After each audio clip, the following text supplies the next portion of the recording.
जी, हम प्रूफ करने जा रहे हैं अब लॉ ऑफ साइन को।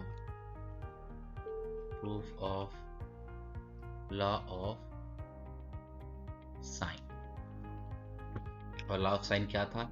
a over sine alpha is equal to b over sine beta is equal to c over sine gamma.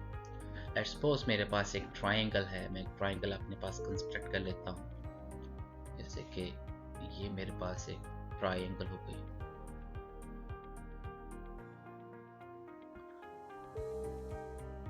तो ये इसका एक कॉर्नर जो है ये A है वर्टेक्स, और ये B है, और ये C वर्टेक्स है। कॉर्नर बोलें या वर्टेक्स बोलें एक ही बात होती है।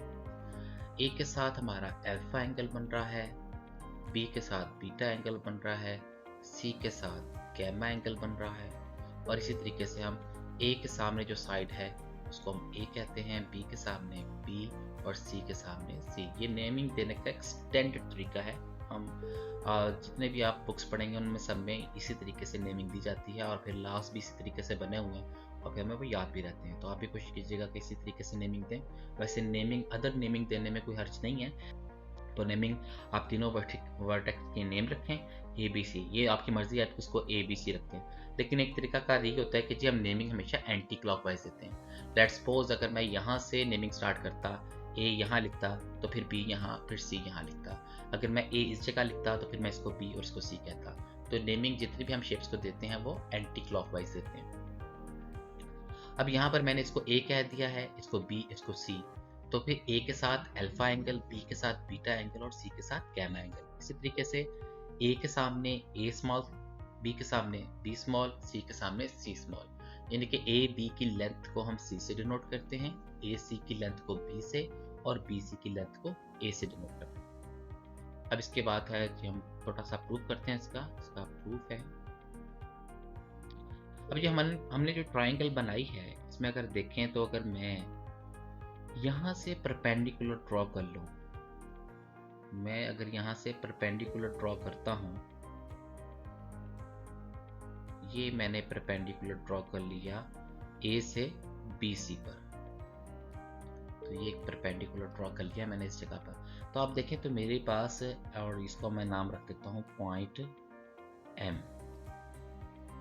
मैंने A से BC पर एक परपेंडिकुलर ड्रॉ किया है एट पॉइंट M पर। तो इसने इस ट्राइंगल को, ABC ट्राइंगल को दो पार्ट्स में डिवाइड कर दिया। अब दोनों पार्ट्स को अगर देखें, एक ट्राइंगल ये बन गई, एक ट्राइंगल ये बन गई। तो दोनों ट्राइंगल्स क्या बन चुकी हैं? Right angle. क्योंकि इन दोनों ट्राइंगल्स में इसकी वजह से, ये परपेंडिकुलर गिराने की वजह से मेरे पास यहाँ पर 90 का एंगल फॉर्म हो गया। तो अगर मैं ट्राइंगल ABM की बात करता हूँ तो ये एक राइट एंगल ट्राइंगल है। अगर मैं AMC की बात करता हूँ तो ये भी एक राइट एंगल ट्राइंगल है। तो मैंने दो राइट एंगल ट्राइंगल कंसिडर कर लिए। अब अगर मैं पहली ट्राइंगल में से बात करूँ, और इस लेंथ का नाम मैं रख लेता हूँ X। अब इन ट्राइंगल AMB, तो AMB जो ट्राइंगल है एक राइट एंगल ट्राइंगल है। इसमें से अगर देखा जाए तो अगर मैं यहाँ से साइन, देखें मैं साइन लॉ को प्रूव कर रहा हूँ तो लिहाजा मैं साइन रेशियोज की ही बात कर रहा हूँ। और वैसे भी मेरे पास जो अननोन चीज़ आई है वो क्या है? वो है X। ठीक है। और X किस में यूज हो रहा है? परपेंडिकुलर में यूज होता है। परपेंडिकुलर किस किस में यूज होता है? परपेंडिकुलर हमारा या तो साइन में यूज होता है या फिर tan में यूटिलाइज होता है। अब tan के लिए मुझे बेस की भी जरूरत होती है। तो यहाँ पर देखें बेस मेरे लिए अननोन है। डेफिनेटली मैंने A से परपेंडिकुलर गिराया BC पर। ठीक है।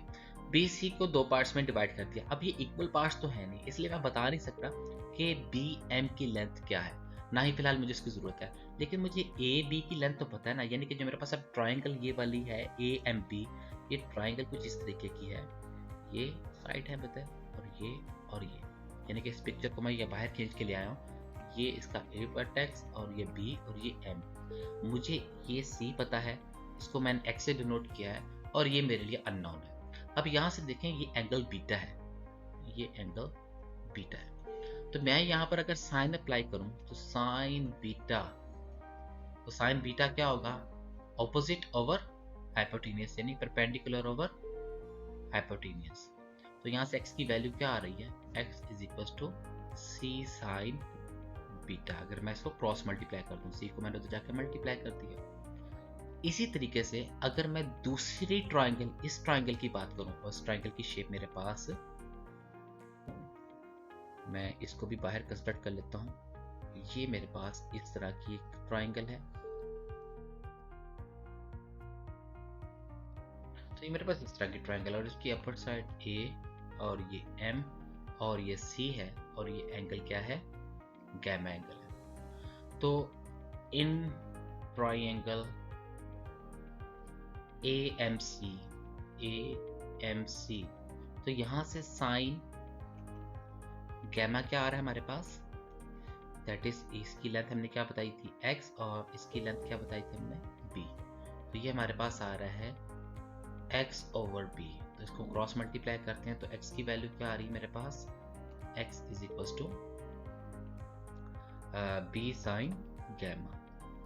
एक क्वेश्चन ये बन गई थी, एक क्वेश्चन ये बन गई थी मेरे पास। तो बाय 1 and 2 इन दोनों को अगर मैं देखूं, ये भी x के इक्वल है, ये भी x के इक्वल है, तो आपस में भी इक्वल होंगी।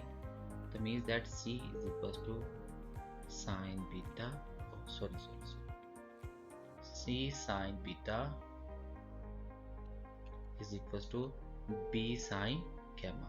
क्रॉस मल्टीप्लाई करते हैं तो c गैमा इधर आ गया, साइन गैमा, गैमा इधर आके डिवाइड हो गया, साइन बीटा इधर जाके डिवाइड हो गया। तो ये रिलेशन ए बन गया मेरे पास। तो एक चीज तो मेरे पास बन चुकी है, ये आपस में इक्वल होते हैं। अब बाकी बात रह गई है दूसरी चीज को प्रूव करने की, कि ये भी इन दोनों में से किसी एक इक्वल प्रूव कर दूं तो तीनों रिलेशन आपस में इक्वल हो जाएंगे। सेम काम करता हूं कि अगर मैं अब परपेंडिकुलर गिरा लूं बी से AC पर, तो मेरे पास ये दो ट्रायंगल्स बन जाएंगे।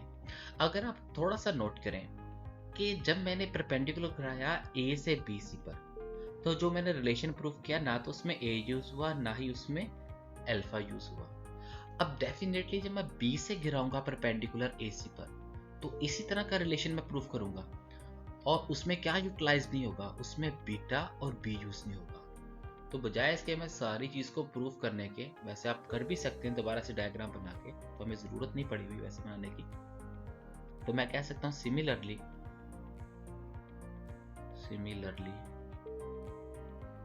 we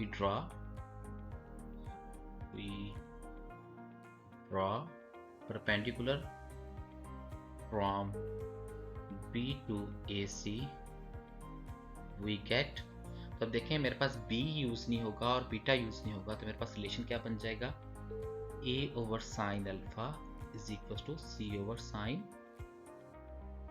गैमा, और इसको रिलेशन B कह लेते हैं। तो फाइनली हमारे पास बाय A एंड B हमारे पास रिलेशन क्या बन गया, A over sine alpha is equal to B over sine beta is equal to C over sine gamma. क्योंकि C इसके भी इक्वल है, इसके भी इक्वल है, तो लिहाजा ये तीनों चीजें इक्वल होंगी कि A इक्वल्स B है और B इक्वल्स C है, तो hence A equals to B equals to C होता है। ये प्रॉपर्टी को यूज करते हुए हम ये रिलेशन हमने प्रूव कर लिया। आई होप सो कि आप अंडरस्टैंड करके होंगे। अब हम इससे रिलेटेड एक्सरसाइज 12.4 को करेंगे और देखेंगे किस तरीके से हम साइन लॉ को यूज करते हुए अपनी ऑब्लिक ट्रायंगल को सॉल्व कर रहे हैं।